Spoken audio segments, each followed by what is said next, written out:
Hello বন্ধুরা, first morning এ উঠে গেছিলাম। ফার্স্ট মর্নিং এ উঠেই স্নান কমপ্লিট করার পরে আমি মাথায় ফুল দিয়েছি। হ্যাঁ, এটাই ভাবছেন তো এখন। আর তার মাঝে কিছু জিনিস দেখতে পাচ্ছেন, আমি দেখাচ্ছি যেগুলো আপনাদেরকে। যেমন নিত্য প্রয়োজনীয় এই যে কাঁসার থালা, আগে কি একটা স্টিলের কড়াইও আপনাদের দেখালাম না? তো এখন ভাবছেন যে এগুলো নিয়ে আমি এখন কি করব। আসলে এটা ছিল জন্মাষ্টমীর ব্লগ। যদিও আমার এডিটের কারণে অনেকদিন পর আমি আপলোড করছি। চলুন দেখতে থাকুন তাহলে ভিডিওটা।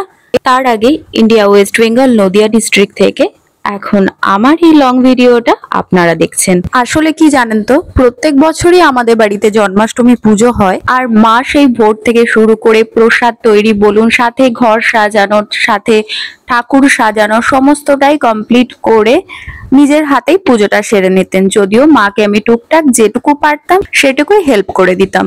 এবছর যেহেতু মায়ের ইচ্ছা ব্রাহ্মণ ঠাকুর দিয়ে জন্মাষ্টমী পুজোটা সেরে নেওয়া, আর বলতে কি এটা শুনে আমিও খুব খুশি হয়ে গেছিলাম। আর মা আর আমি দুজন মিলে ভোর ভোর করে উঠেই, আপনারা তো দেখতেই পাচ্ছেন, মিলেমিশে হাতে হাতে একটু কাজগুলো সেরে নিলাম। আর আগের দিন যেহেতু বাপি সমস্তটাই বাজার থেকে জোগাড়গুলো এনে দিয়েছিল, যার জন্য না আমাদের ভোর ভোর কাজে লেগে যেতে কোনো অসুবিধা হয়নি। তাও আর কি বলবো বন্ধুরা, সেই ভোর থেকে শুরু করে বিকেল গড়িয়ে গেছিল। হ্যাঁ, এর আগে আমি একটা ভিডিও পোস্ট করেছি, জানি না আপনারা দেখেছেন কিনা, বাকি কিছু জন হয়তো দেখেছেন, যারা দেখেননি তারা দেখে নেবেন। সেই ভোর থেকে শুরু করে বিকেল গড়িয়ে গেছিল। আর এদিকে ব্রাহ্মণ ঠাকুর এসেছিলেন 5:30 নাগাদ। বাড়িতে পুজো উৎসব কিছুই থাকুক না কেন, অনেক কাজ বেড়ে যায়, তাই না? এখন আপনারা এটা ভাবতে পারেন যে রান্নাঘরে না করে আমরা কোথায় এই সমস্ত যোগান করছি।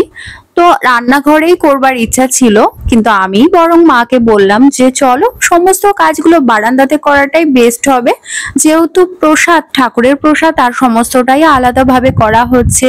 এই যে কড়াই, তারপরে সমস্ত এই যে গামলা দেখছেন না, পিতলের আর একটা বগিও আপনাদের দেখালাম, সমস্তটাই ঠাকুরের জন্য আলাদাভাবে রেখে দেওয়া। এই ধরুন তালের বড়া তৈরি করার জন্য ব্যাটার, সাথে ময়দা মাখা, এই সমস্ত টুকটাক কাজগুলো পুরোটাই মা সেরে রেখেছিলেন। আর আমি এদিকে তালের বড়া, তালের লুচি, 5 রকম ভাজা, সুজি, সিমইয়ের পায়েস, তালকির, এই কটাই কমপ্লিট করলাম। বন্ধুরা আপনারাই বলুন, এত কিছু করলাম কম কথা? আর এদিকে কি হয়েছে জানেন?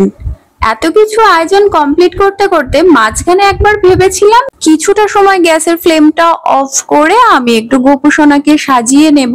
আর সাথে গোপুসোনাকে যেখানে আমার ঠাকুর ঘরে রাখা হবে, মানে আমার মায়ের ঠাকুর ঘরে রাখা হবে, সেখানে ঘরটা একটু সাজিয়ে নেব। কিন্তু সেটা আর হয়নি জানেন। এইদিকে করতে করতে বিকেল গড়িয়ে গেল। এর মাঝেই জাস্ট হাতে 5 মিনিট সময় পেয়েছিলাম, যেটুকু পারলাম সেটুকুই মনের মতো করে ঠাকুর ঘরটা সাজিয়ে নিয়েছিলাম। তো কি বলবো, আর এরই মাঝে ব্রাহ্মণ ঠাকুর চলে এসেছিলেন। আর হ্যাঁ, এদিকে আপনারা দেখতে পাচ্ছেন না, সিমইয়ের পায়েস কিন্তু কমপ্লিট। ব্যাস, তালখিরটা কমপ্লিট হয়ে গেলে সমস্তটা কমপ্লিট হয়ে যাবে। বাপরে বাপ, সেই সকাল থেকে শুরু করে বিকেল হয়ে গেল, আর আমার অবস্থাটা একবার দেখুন। যাই হোক, তবে কিছুক্ষণ আগে আমি আপনাদের বললাম না যে কিছু উৎসব, বাড়িতে পুজো টুজো থাকলে অনেক কাজকর্ম যেমন বাড়ির মেয়েদের, মহিলাদের বেড়ে যায়। শুধু মেয়ে মহিলাদের বলবো না, ছেলেদেরও অনেক কাজ থাকে। তারা যদি জোগাড় না দিত তাহলে মেয়েরা হয়তো এত কাজ কমপ্লিট করতেই পারতো না। হ্যাঁ, এটাই, যত কাজই থাকুক না কেন, যত কাজই বেড়ে যাক না কেন, তবুও না সারাটা দিন অনেকটা আনন্দে কাটে। এদিকে সমস্ত আয়োজন কমপ্লিট হয়ে যাওয়ার পরে আমি ভোগের থালাগুলো সুন্দর করে সাজিয়ে নিলাম, কারণ একদমই তো লেট করা যাবে না, না?